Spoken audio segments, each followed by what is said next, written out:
Connectez-vous. On va échanger un peu. Je viens s'il vous plaît.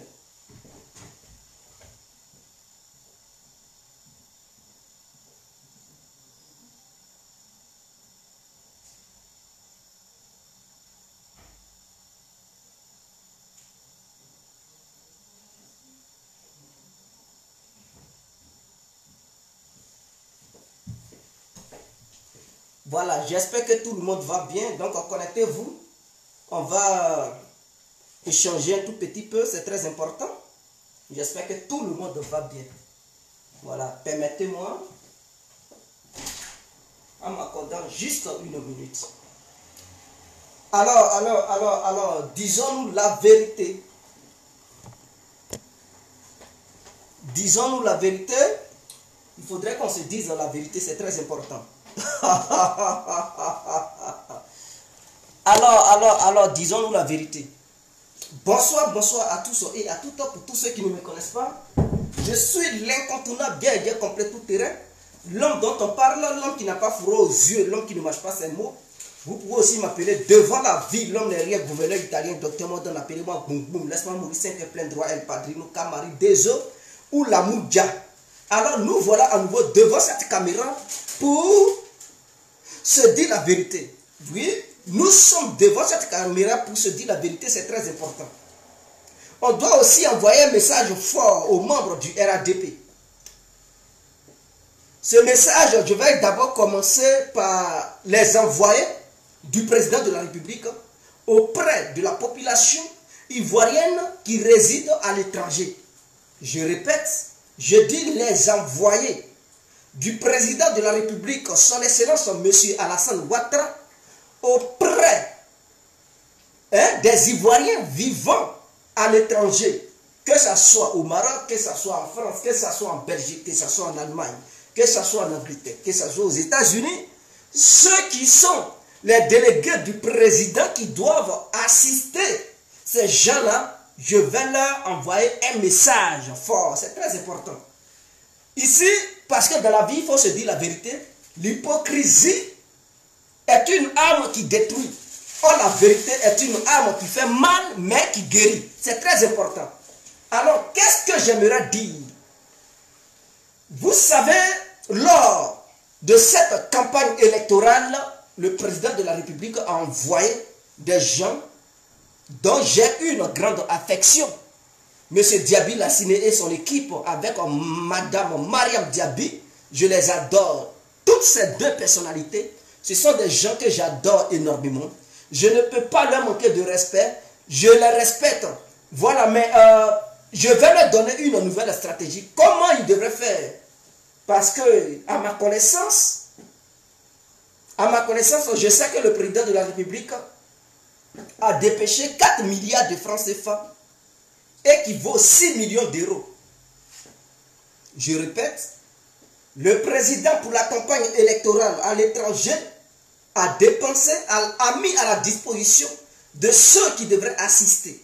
Les étrangers résidents, je dis les étrangers, les Ivoiriens résidant à l'étranger, son Excellence, Monsieur le Président Alassane Ouattara, a dépensé une somme de 6 milliards de francs, 4 milliards de francs CFA. Ça fait l'équivalence de 6 millions d'euros pour mener à bien les élections, sinon que la campagne présidentielle en dehors des frontières ivoiriennes. Parce que les Ivoiriens résident partout. Et ces Ivoiriens qui résident partout, cette somme était destinée aux militants du RADP. Parce que ceux qui sont venus, ils devraient assister les militants du RADP, les regrouper, leur permettre de réussir le meeting gigantesque auquel ils devraient participer.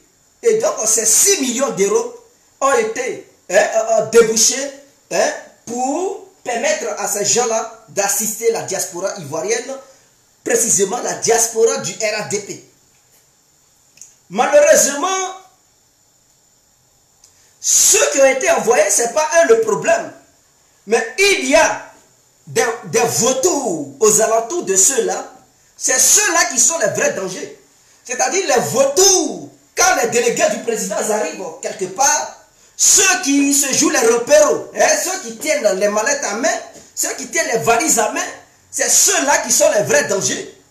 Ou bien ce sont eux qui sont le vrai danger. Je pourrais dire, je vais mettre ça au singulier, le vrai danger là, c'est ceux-là. Parce que je ne peux pas me baser sur moi, mon cap. Moi, je ne peux pas me plaindre vis-à-vis de Diaby Lassine ou l'équipe de Diaby Lassine, non. Je ne peux pas me plaindre. Je suis pour la politique qu'ils ont menée. Mais peut-être il y a des failles parce que au sein de la diaspora, il y a beaucoup de militants du RADP qui crient leur désarroi vis-à-vis de Diaby Lassine. Or, pour mener une action, il ne faut pas se baser sur son intérêt personnel pour faire quoi que ce soit. Il faut souvent parler aussi de l'intérêt général. Et donc, quand je vois les militants du parti, le parti au pouvoir, qui se plaignent de la politique du DG, je me dis, mais qu'est-ce qui n'a pas marché? Parce que le DG que je connais, c'est quelqu'un qui est bien. C'est quelqu'un qui est gentil. Mariam Diaby que je connais, c'est une dame vraiment remplie de générosité. Une dame remplie d'intelligence. Mais qu'est-ce qui ne va pas? Pourquoi les gens les critiquent? Question. Est-ce eux qui sont le véritable problème? Ou est-ce que c'est ceux qui sont autour d'eux là qui sont les mauvais trucs, qui sont les véritables problèmes? Et après avoir cogité, je me suis rendu compte que non, ce ne sont pas eux qui sont le problème. Ceux qui sont le problème, c'est ceux qui sont autour d'eux. Voici la stratégie que je vais donner. Pour que la prochaine fois, imaginons que le président de la République délègue encore une nouvelle équipe pour assister la diaspora, précisément la diaspora du RADP, je précise, parce que quand on dit diaspora, on ne parle pas de tous les Ivoiriens. Parce que chaque Ivoirien a son parti politique. Donc le RPI pouvait prendre de l'argent pour dire, bon, allez-y assister la diaspora du RPI. Le PDCI pouvait aussi faire pareil. Mais ça, je parle du RADP.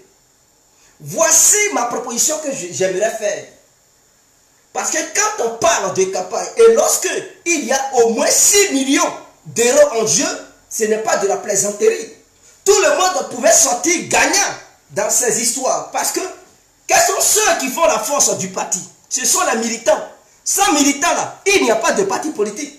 Parce que, quand tu dis j'ai un parti politique, tu comptes sur qui pour être le leader du parti? On ne devient pas leader d'un parti politique si on n'a pas autour de soi des gens mobilisés. Tu ne peux pas créer un parti politique sans adhérents. Même un mouvement, pour qu'un mouvement puisse réussir son but, il faille que les gens adhèrent au sein de ce mouvement.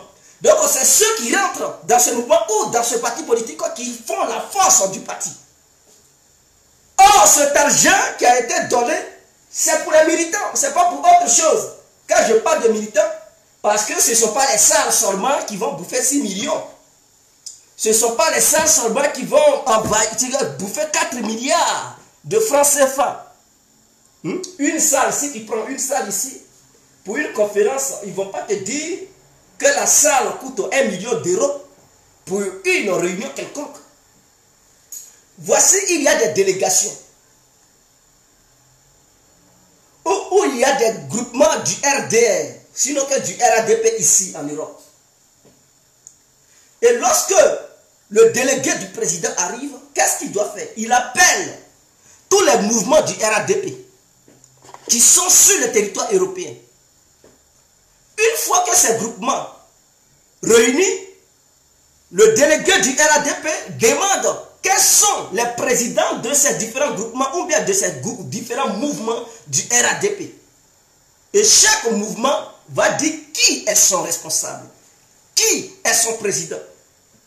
Une fois que les présidents de ces différents mouvements connus, on les fait appel. Et qu'est-ce qu'on fait? On appelle le responsable du RADP résident en Europe, qui est M. Nizako. D'ailleurs, un monsieur que je connais. Nizako, je le connais très bien. Et son frère, en Côte d'Ivoire, s'était marié avec ma tante. Ça, c'est juste un truc. Et il a son neveu qui s'appelle Nizako Stéphane, qui réside à Bobo. Et je le connais très bien. C'est un ami à moi. Mais c'est juste pour dire que ce monsieur, je le connais. Monsieur Nizako. Alors, il fait asseoir Nizako pour lui dire, Nizako, comme c'est vous qui êtes le responsable du RADP ici en Occident, le président a donné une somme de 4 milliards équivaut à 6 millions d'euros. Monsieur Nizako, voyant la situation, vous n'êtes pas le seul, mais comme vous êtes le responsable du RADP et dans ça vous avez un comité d'organisation, vous avez vos compatriotes qui vous conduisent dans la lutte, vous avez la capacité de mobiliser et toucher des gens que vous pouvez toucher pour organiser des réunions et autre chose. Monsieur Nizako, tenez 1 million d'euros et organisez toutes les conférences au nom du RADP. Toutes les réunions qu'il doit avoir pour le RADP, organisez ça. À vous de voir. Faites l'effort. Comme c'est 6 millions, il donne 1 million d'euros à M. Nizako. Une fois ces 1 million d'euros donnés, Nizako saura quoi faire avec les gens qui sont avec lui. Prendre des salles de conférences pour organiser des conférences au nom du RADP. Ensuite, le délégué du président en question, qu'est-ce qu'il fait? En dehors du responsable du RADP, il fait appel aux différents mouvements du RADP qui sont en Europe. Quand il fait appel à ceux-là, qu'est-ce qu'il fait? Les appels qu'il fera, c'est de faire venir le président de chaque mouvement du RADP. Une fois ces gens-là sur place, il leur demande, vous êtes au nombre de combien de mouvements? Et vos mouvements-là existent, ça fait combien d'années? Parce qu'il ne s'agit pas d'un mouvement. Lorsqu'on apprend que oui, il y a une campagne électorale dans ce mouvement-là, dit, ah bah, je suis... Non, non, non. Il ne s'agit pas d'un mouvement créé récemment. Mais les anciens mouvements du RADP qui luttent pour le RADP pendant longtemps. Ce sont ces mouvements-là qu'on appelle. Donc, appeler un mouvement, c'est d'appeler le responsable de ce mouvement. On les fait asseoir. Et on dit, bon, écoutez, le président de la République vous demande de faire tout pour faire gagner, je dis bien, pour faire gagner le président. Et donc, comme il n'y a pas d'argent, les temps sont durs. Voici ce que le président fait pour vous, pour encourager vos mouvements à mettre encore la main dans la boue, dans le but de lui donner la victoire. Et qu'est-ce que le délégué du RADP fait? Lui, qui a été envoyé par le président de la République. Il prend une somme. Donc, s'il a donné 1 million à Nizako pour organiser toutes les conférences et tout, ça veut dire lui, il n'a plus rien à voir là-dedans. Et tout. C'est à Nizako de prendre ces 1 million, plus sur ses amis, pour organiser toutes les conférences, prendre salle, réunion. En tout cas, c'est à lui de le faire. Il doit le faire avec ses amis et tout, louer les salles, les déplacements, il doit le faire. C'est à lui. Il doit s'arranger pour que les 1 million là puissent suffire. 1 million, c'est pas n'importe quoi. Hein. C'est beaucoup quand même. Ça puisse suffire pour la mission qu'on lui a confiée. Maintenant, les présidents des différents mouvements, le délégué du RADP, il peut dire, bon, tenez 20 000 euros. Ah oui, tous les mouvements du RADP, ils donnent 20 000 euros à ses représentants pour dire, bon, vous êtes au nombre de je ne sais quoi, 7 mouvements ou 10 mouvements, tenez 20 000 euros et faites tout pour pouvoir faire gagner le président. Vous savez, qu'est-ce qu'il vous reste à faire? Et chaque mouvement prend sa part, ils vont partager ça entre eux. Mais il faut savoir communiquer. En leur donnant ces 20 000 euros, s'ils disent que ce n'est pas beaucoup, dites-leur que nous sommes en période de crise. Et donc l'économie ne va pas bien, tout ne va pas bien. Le président s'est battu parce qu'il a pensé à vous. Donc il vous tend cette somme-là à vous d'avoir pitié du président parce que c'est son heure. S'il gagne, peut-être il vous fera grâce. Mais pour le moment, faites un effort pour faire gagner le président de la République. Tenez cette somme, débrouillez-vous. Mais ils vont dire vraiment merci infiniment le délégué du président. Merci pour tout ce que vous venez de faire.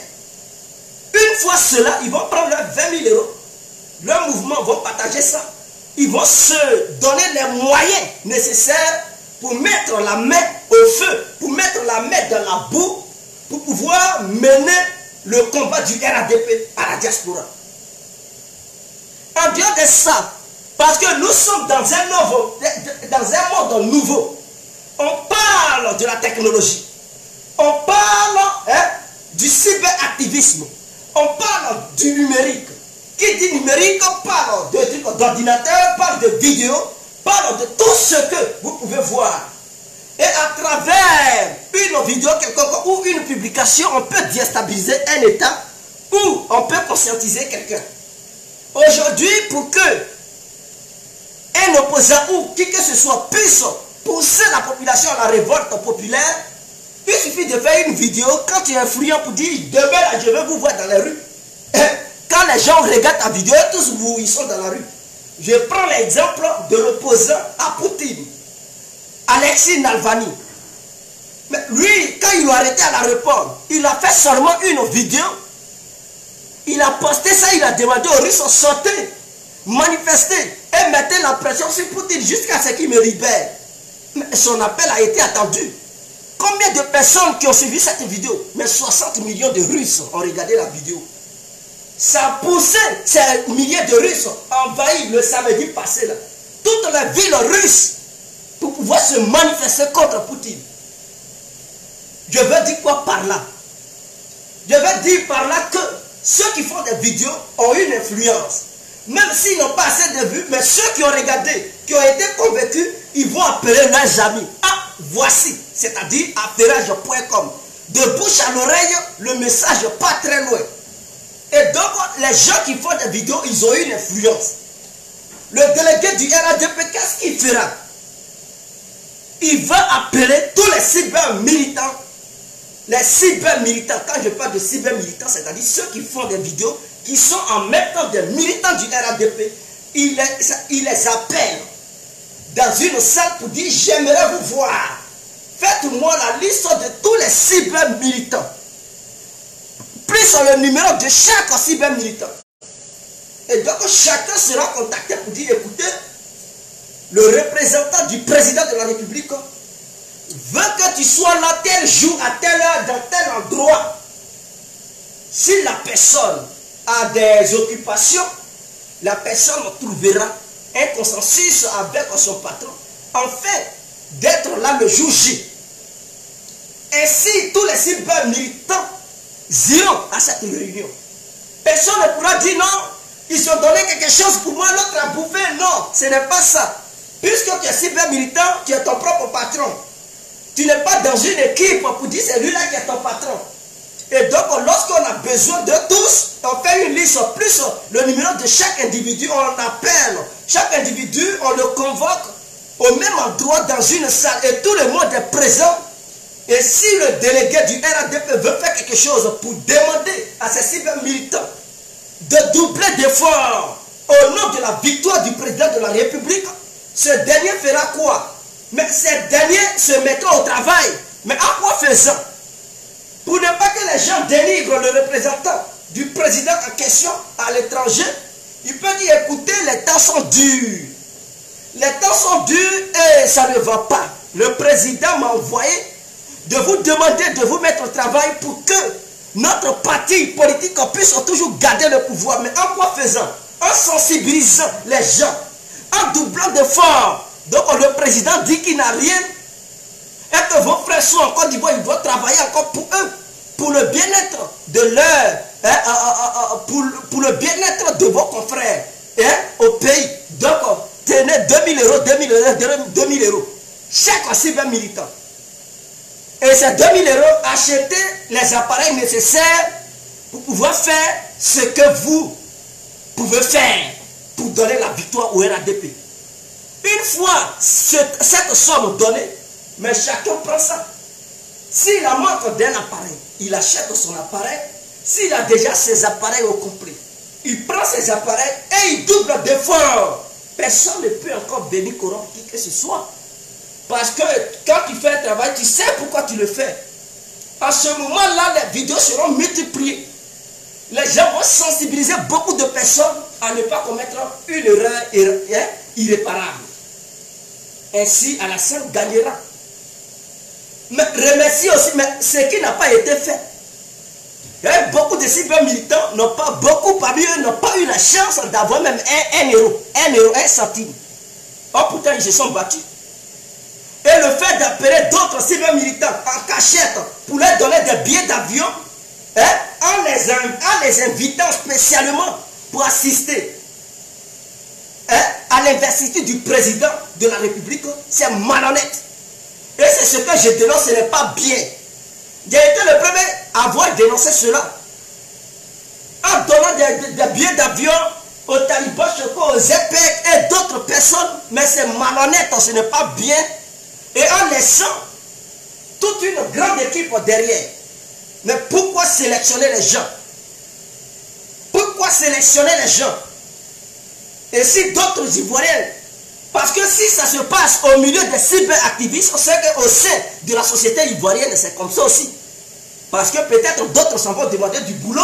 On leur dit non, quand on voit ta tête, on dit on ne veut pas de toi, c'est l'autre on veut. On lui donne le boulot et on laisse les autres. Parce que si ça se passe parmi les militants même du RADP, on sélectionne des militants à qui on doit payer billet d'avion et d'autres à qui on ne doit même pas contacter. C'est qu'au sein de notre nation même, il y a des gens même quand ils s'en vont demander de l'emploi, on les laisse et on prend d'autres têtes. Je pense que c'est une grande injustice. On doit mettre fin à ça. Alassane Ouattara est venu pour lutter contre ça. Donc, si quelqu'un vient pour lutter contre ça, c'est ce qu'Alassane Ouattara nous a promis. Il dit qu'il va lutter contre la corruption, il va lutter contre l'injustice. Donc, les représentants et les délégués d'Alassane Ouattara ne doivent en aucun cas accepter la corruption ou l'injustice. C'est clair.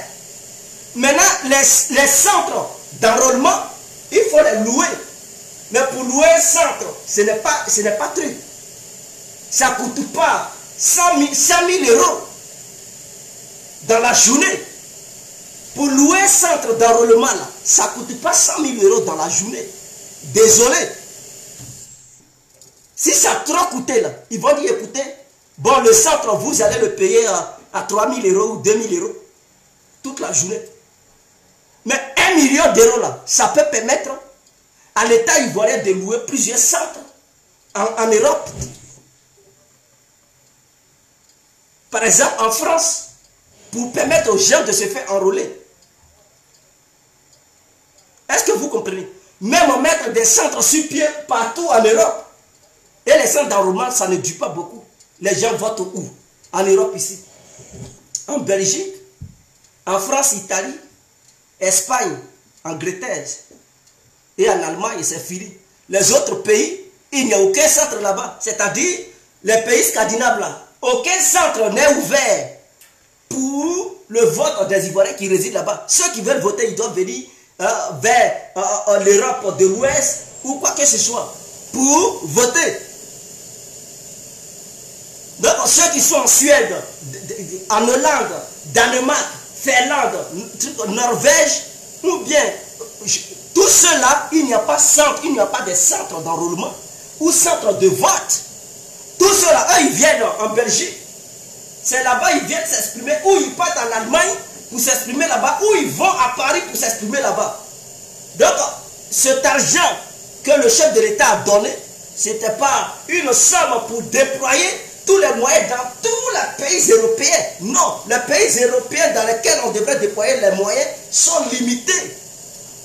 Et ces pays ne valent même pas 6 pays en Europe. Les centres d'enrôlement, d'ailleurs en Belgique, là où ils ont fait enrôler les gens, c'est un endroit ivoirien. C'est-à-dire, c'est quelque chose où vous avez acheté. Et c'est là-bas ils ont enrôlé ceux qui résident, les Ivoiriens qui résident au Danemark et Luxembourg, plus en Belgique. C'est là-bas ils les ont enrôlés. Donc ils n'ont pas payé un centre d'enrôlement. Ils n'ont pas payé une salle pour faire enrôler les gens. Parce que là où les Ivoiriens ont été enrôlés en Belgique, j'ai été là-bas moi-même, c'est un endroit. C'est une cour ivoirienne achetée par Houphouët-Boigny à son temps. Vous partez là-bas, le drapeau ivoirien flotte. On dit ça, c'est un territoire ivoirien au sein de la Belgique. Et c'est là-bas que l'ambassadeur réside. Est-ce que vous comprenez? Donc, ils n'ont pas loué cette cour-là pour enrôler les gens. Donc, là-bas, là, ils n'ont pas payé un franc pour l'enrôlement. Est-ce que vous comprenez? Ils n'ont pas payé un franc pour faire enrôler, genre, louer une salle pour faire enrôler les gens. Non. En Belgique, ça n'a pas été le cas. En Allemagne, oui, ça a été le cas. En Italie, ça a été le cas. En France, oui. En Espagne, oui. En Angleterre, même, il n'y a même pas eu de campagne. Parce que les délégués du RADP n'ont pas pu mettre leurs pieds en Angleterre. Ils ne sont même pas arrivés là-bas. Donc, la campagne a tourné entre la Suisse, France, Allemagne, Espagne, et puis Italie. C'est fini. Donc, si chaque cyber militant avait eu quelque chose, ça allait encore galvaniser les gens. Parce que je vous le dis, en vérité et en vérité, on a évité une guerre grâce aux cyberactivistes. Parce que ne mettez pas d'autres cyberactivistes au-dessus de d'autres. Non, ils n'ont pas la science infuse. Ce n'est pas eux qui stabilisent. Ils ne sont pas seuls. Un seul individu ne peut rien faire. Même Alassane Ouattara, malgré sa capacité, malgré son intelligence, lui seul, il ne peut pas gouverner la Côte d'Ivoire. Sinon, il tombe en une journée. Lui seul, il ne peut pas gouverner la Côte d'Ivoire, sinon son pouvoir chute en une journée. Voilà pourquoi, autour de lui, il y a toute une grande équipe. Donc, il ne met pas un au-dessus de l'autre. Parce qu'il sait que chacun, à son poste, est aussi précieux que l'autre. C'est clair. S'il n'y a pas le ministre des Affaires étrangères, qui va négocier des dossiers lourds qui concernent la Côte d'Ivoire à l'étranger? Donc, le ministre des Affaires étrangères, il a aussi son importance. Le ministre de la Défense, il a aussi son importance. Le ministre de la Construction, il a aussi son importance. Le ministre des Affaires intérieures, tous les dossiers intérieurs, il a aussi son importance. Le ministre de l'Éducation, lui aussi, il a son importance. Donc, chaque ministère est respecté. Donc, respectez aussi les cyberactivistes. Ne mettez pas l'autre cyberactiviste au-dessus de l'autre pour dire non. Lui, là, on lui donne une grande somme. Mais ceux à qui vous voulez donner des grandes sommes, bien ceux à qui vous donnez des grosses sommes, ce n'est pas des gens que les Ivoiriens, ils écoutent dans leur ensemble pour dire, bon, comme ils ont parlé, c'est le génie, c'est le grand Dieu qui a parlé, donc on va exécuter automatiquement. Non. Puisque la personne qui parle a une influence à son audience, je n'en dis combien pas. Mais ceux à qui il parle, est-ce qu'il influence tout le monde? Est-ce que tout le monde l'aime? Est-ce que tout le monde l'apprécie? Est-ce que tout le monde exécute tout de suite ce qu'il dit? Voilà la question. Donc, respectez tous les cyber-militants. Ne fussez pas beaucoup. Ne fussez pas d'autres pendant que vous mettez d'autres aux anges ou bien vous envoyez d'autres au paradis. Pendant ce temps, vous faites tout pour conduire d'autres en enfer. Je suis mécontent et je suis contre ça. Je pense que la future délégation du RADP ici en Europe saura comment marcher, saura comment faire pour satisfaire tout le monde. Saura comment faire pour satisfaire tout le monde. Parce que s'il n'y avait pas de cyber-militants, je vous le dis, il y allait avoir guerre civile en Côte d'Ivoire. D'autres étaient déterminés en découdre avec d'autres. Les vidéos que nous avons faites, les cyber-militants ont fait, ces vidéos ont permis à d'autres de prendre conscience. Pendant que d'autres lançaient des mots d'ordre pour que le peuple se lève pour aller commettre l'irréparable, nous les autres on lancé des mots d'ordre à cette même population à prendre conscience et à ne pas suivre ceux qui les envoyaient a semé le désordre au sein de notre nation. D'autres n'ont pas compris, ils sont partis. Ils ont eu ce qu'ils voulaient. Ils sont morts. D'autres sont en prison. Ceux qui ne sont pas partis, qui nous ont écoutés, ils nous ont donné raison aujourd'hui parce que nous recevons des appels. Ils disent, mais ce n'est pas la peine. Les hommes politiques, on ne peut plus sortir pour eux parce que ces gens-là, on ne leur fait pas confiance. Nous sommes sortis, on est mort cadeau et vers la fin, on les voit, ils négocient. Vers la fin, ils sont dans une course électorale. Si on savait, on n'allait pas partir. Je leur dis souvent, si je savais la part de queue, mon frère, tu as accepté, voici ce que tu as eu. Mon frère, tu n'as pas accepté, voici ce que tu as. Et donc, on respectait tout le monde dans leur ensemble. Quand vous venez ici en Europe, ceux qui sont autour de vous, qui vous donnent les conseils, ils ne vous donnent pas toujours les bons conseils. Nous, là, on connaît comment on organise une élection. On sait comment les élections se passent. Nous avons des visions électorales. Nous comprenons la stratégie de campagne. Comment mettre une stratégie sur pied pour faire gagner son candidat. Nous le savons. Nous savons comment ça se passe. Campagne là, c'est une histoire d'art. C'est une histoire de stratégie. Si tu ne connais pas, mais tu vas dépenser sans rien faire. Or, il suffit de mettre l'argent et puis c'est fini, tu dors tranquille et les gens font le travail pour toi. Je dis, je répète. Il suffit de donner le jeton. Tu dors et puis les gens travaillent pour toi. Et puis tu n'as rien à craindre. Et ta mission réussit parfaitement. 100 sur 100. C'est clair. Mais lorsque tu fais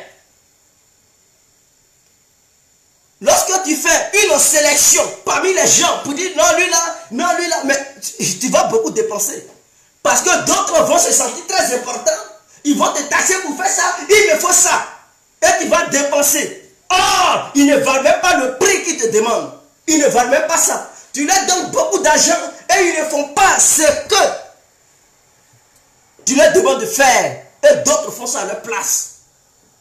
C'est malheureux. Donc, donnez à César ce qui appartient à César. Récompenser les cibles activistes. C'est important. Beaucoup sont frustrés. Je comprends leur frustration. Mais à un moment donné, souvent, ils ont aussi raison de leur part. Parce que ce n'est pas comme ça que ça devrait fonctionner. Ça, c'est un conseil que je donne aux futurs délégués du RADP. Si vous venez encore en Europe, auprès des militants du RADP, faites attention. Ne faites pas n'importe quoi. Ne sélectionnez pas les cibles activistes. Tiens, je te donne 100 000 euros. Toi, c'est 50 000 euros. L'autre 25 000 euros. Et les autres n'ont rien. Malgré cela, ils se mettent au travail. Vous savez, ils n'ont pas un frère, mais ils se battent. Et quand eux, ils demandent, vous dites, mais qui vous envoyez? Mais ceux à qui vous avez donné l'argent, les 100 000 euros, les 50 000 euros, les 30 000 euros, qui les avait aussi envoyés? Eux-mêmes, ils se sont envoyés. C'est dans ça, vous les avez choisis. Donc, personne n'a envoyé personne. Donc, si vous voulez récompenser, parce que c'est le même combat, récompenser tout le monde au même pied d'égalité. Et je pense que comme ça, c'est mieux. Mais être hypocrite jusqu'à ce niveau, non, je suis contre. Et je dénonce cela. Je pense qu'à la Ouattara n'est pas comme ça. Et donc, revoyez vos positions. C'est clair. Mais concernant Johnny Pakeko, j'aimerais lui donner des conseils. Mon frère Johnny, il faut te revoir. Quitte dans ça, parce que cela ne te ressemble pas. Cela ne te ressemble pas, mon frère. Il faut quitter dedans. Il faut quitter dedans le fait de vouloir coûte que coûte t'endetter et vouloir te présenter aux élections législatives. Ce n'est pas bien pour toi en fait. Tu vois tout le monde t'a verrouillé. Quand tu appelles même Diaby Lassine, il ne veut plus décrocher. Oh pourtant Diaby Lassine est ton mentor. Quand tu appelles d'autres, ils ne veulent plus décrocher parce qu'ils voient que tu es arrivé trop loin. Tu allais trop loin, mon frère. Arrête ça.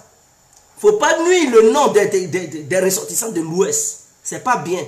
Faut pas, les gens vont se baser sur toi pour dire oui, mais ceux-là, ils ne vont jamais changer. Le RADP t'a tout donné, mon frère. Le RADP a tout fait pour toi. Tu as payé une maison en Finlande, c'est grâce au RADP. Parce que tu as reçu 200 000 euros. de la part du RADP. Cela t'a permis d'acheter ta maison, n'est-ce pas? Tu as été en Côte d'Ivoire sous l'invitation du RADP qui t'a garanti la sécurité pour dire tu ne crées rien. Parce que tu sais que tu as commis des bêtises sur les réseaux sociaux. Qui tu n'as pas insulté? Tu les as insultés dans le passé.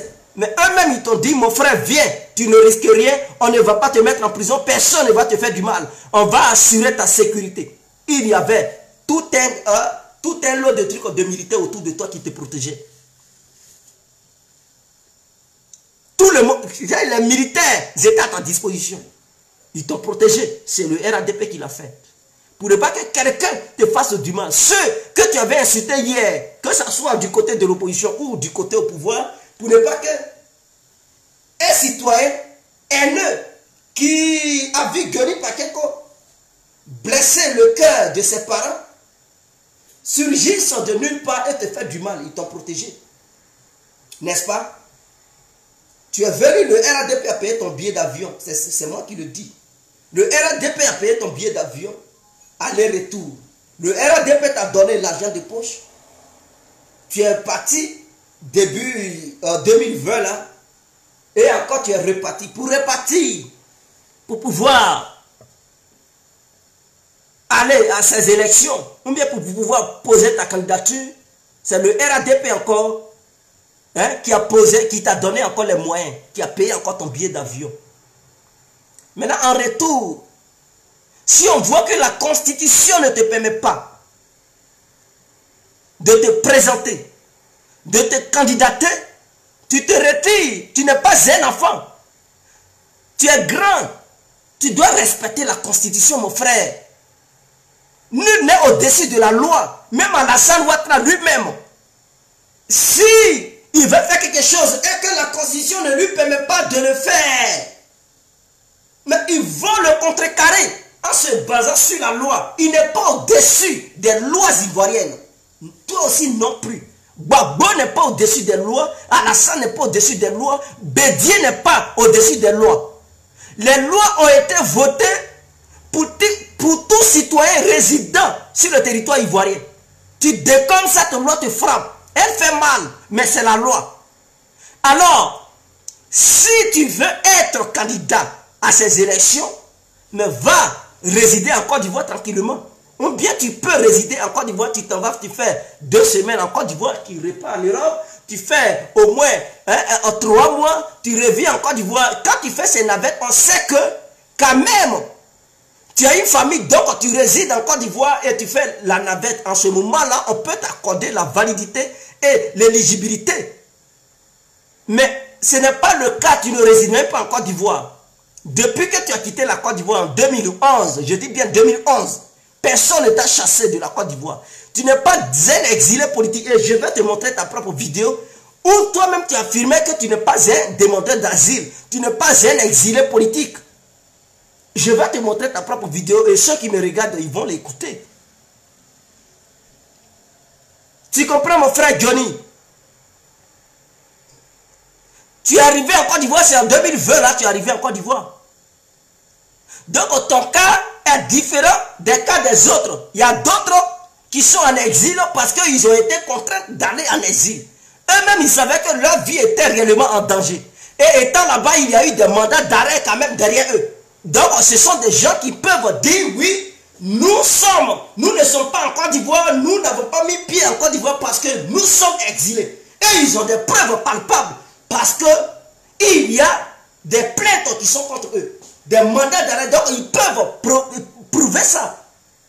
A plus B que réellement, ils ont été contraints d'aller en exil parce que leur vie était réellement menacée. C'est ceux-là, c'est la candidature de ceux-là que la CEI et le Conseil constitutionnel valident. Mais toi, qui a porté plainte contre toi? Qui te cherchait en Côte d'Ivoire? Qui voulait t'enfermer? Qui t'a contraint même d'aller en Europe?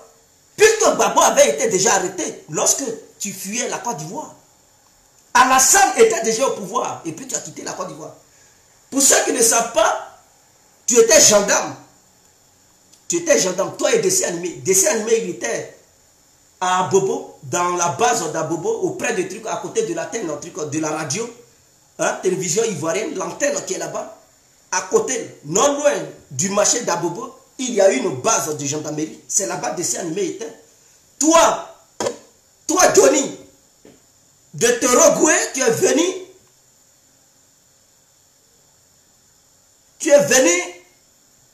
à Agban. Tu étais à Agban. Et lui qui était ton patron, c'était Abei. Tu te rappelles quand même, c'était Abei qui était ton patron. Après l'arrestation de Laurent Gbagbo, Alassane est venu en fonction.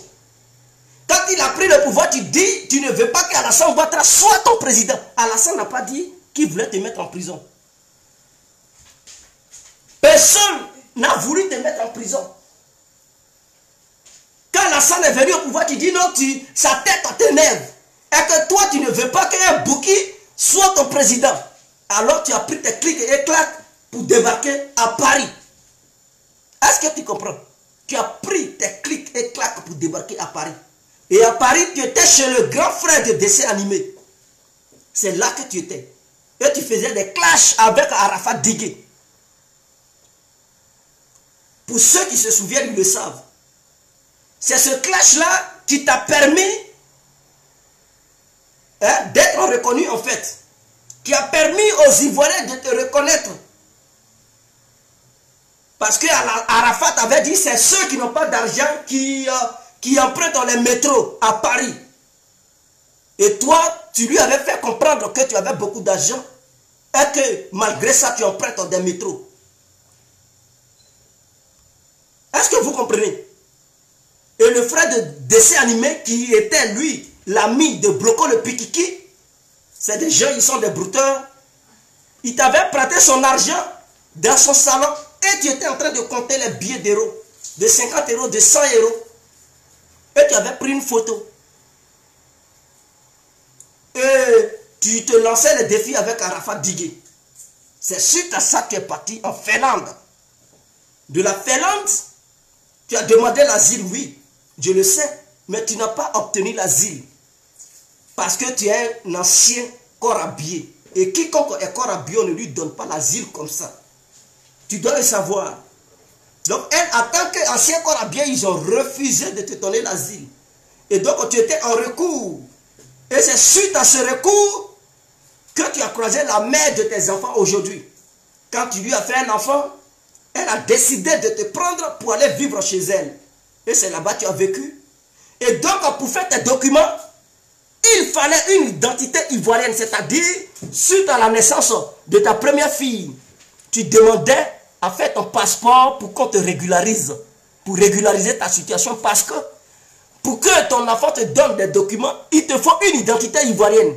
C'est suite à ça que tu criais, tu faisais des vidéos pour dire on ne veut pas te donner ton passeport. Tu criais, tu frappais à toutes les portes. Tu insultais, donnez-moi mon passeport, donnez-moi mon passeport, passeport. Tu as fait des vidéos ici. Jusqu'à ce que l'ambassade de Côte d'Ivoire à Paris te donne ce fameux passeport. Suite à cette remise, tu as été en Finlande pour te faire régulariser, ils t'ont donné tes documents. Donc tu n'es pas un exilé politique. Tu n'as pas des documents de quelqu'un qui a demandé asile. Et donc ils ne t'ont pas donné les documents d'asile, de demandeur d'asile. Un demandeur d'asile, lorsqu'il réussit son asile, il n'a pas le passeport de son pays d'origine. Il a un passeport de l'ONU. Je répète, quelqu'un qui obtient l'asile, et je sais que beaucoup me regardent ici, quand tu obtiens l'asile, ce n'est pas le passeport de ton pays que tu as. L'ONU te donne un passeport. Et c'est ce passeport-là qui te permet de voyager dans n'importe quel pays au monde, sauf ton pays d'origine. Tant que tu n'as pas encore eu la nationalité du pays où tu allais demander l'asile, tu ne peux pas aller dans ton propre pays avec les documents qu'ils t'ont donnés. Le jour où tu vas là-bas, tu reviens, mais le pays qui a permis à ce que tu aies ces documents t'arrache les documents lorsque les documents vont être périmés. C'est clair. Donc toi, tu as montré ton passeport vert et tous les Ivoiriens savent que le passeport que tu as, ce n'est pas un passeport de demandeur d'asile. Et je vais montrer ta vidéo. Toi-même où tu avouais. Excusez-moi, La connexion bug un peu.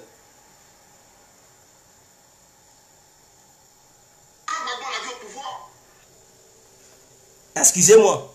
Mais j'avais voulu... Bon. Malheureusement, le réseau déconne. Mais ce que je vous explique, ceux qui ont été dans ce même parcours, ils le savent. Ils savent de quoi Guégué parle.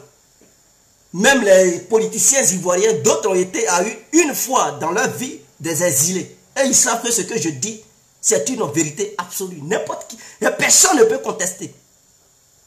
Donc si Johnny avait son asile, il n'allait pas demander son passeport ivoirien. Mais on lui a donné le passeport ivoirien parce qu'il s'est fait régulariser en Finlande. Donc il n'est pas un exilé.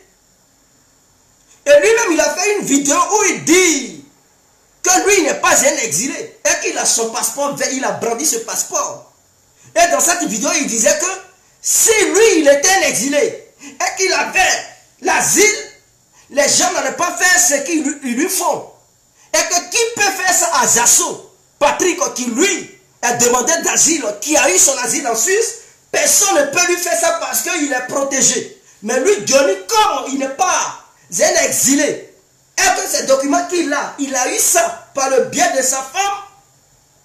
Voilà pourquoi les gens lui font ça, parce qu'il n'est pas protégé, parce qu'il n'a pas papier de demander d'asile. En ce moment-là, toi-même, ta propre parole te condamne. Tu ne peux pas encore aller en Côte d'Ivoire dans une radio publique, nostalgie, pour affirmer là-bas que non, tu es un exilé. Qui t'a envoyé en exil? Arrête de mentir. Et tu compares le cas d'Alassane Ouattara à toi, ton cas. Toi, tu es qui? Il ne faut pas te comparer à Alassane Ouattara. Alassane Ouattara, il te dépasse. Si tu ne sais pas, je vais te rafraîchir la mémoire. Alassane Ouattara, lui, son cas était perplexe. Son cas, c'était autre cas. Parce que les gens lui faisaient des reproches de dire que ce n'est pas un Ivoirien, qu'il était burkinabé. Et que son histoire d'originalité, ivoirité, était douteuse. Donc, il n'était pas ivoirien. Ce monsieur était pourchassé. Il y avait un mandat d'arrêt international contre lui. Est-ce que tu comprends? Et donc, ce monsieur a été contraint d'aller en exil parce qu'il était pourchassé. Et c'est suite à ça, cette loi a été votée. Voilà pourquoi il a dit cette loi est confligène. Voilà pourquoi il a dit. Mais il n'est pas, c'est-à-dire il n'est pas parti en exil de son propre gré en disant que non, Washington me plaît, en disant que non, Paris me plaît, ou en disant que Berlin me plaît ou Bruxelles me plaît. Il a été contraint, c'est-à-dire des gens qui voulaient sa peau, qui voulaient l'enfermer. C'est ainsi. C'est ainsi qu'il est parti. Donc, sur ce, je vous remercie infiniment. Peut-être demain, on va poursuivre. Ciao, bonne journée et à bientôt.